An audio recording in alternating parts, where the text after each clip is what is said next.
Assalamualaikum warahmatullahi wabarakatuh. Hari ni kita sampai ke Beting hari ni. Saya bawa jemaah saya untuk ziarah ke JT Beting Beras Basah. Alhamdulillah disambut oleh hujan rintik-rintik. Saya akan updatekan untuk anda semua. Stay tune tengok video cikgu, jangan ke mana-mana.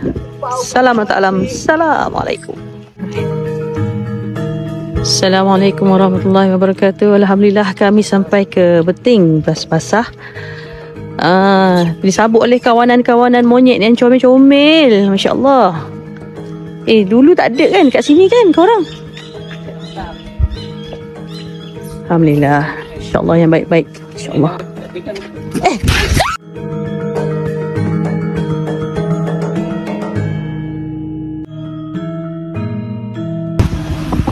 Assalamualaikum warahmatullahi wabarakatuh. Alhamdulillah hari ini saya berpeluang untuk ziarah siang hari di Beting Beras Basah.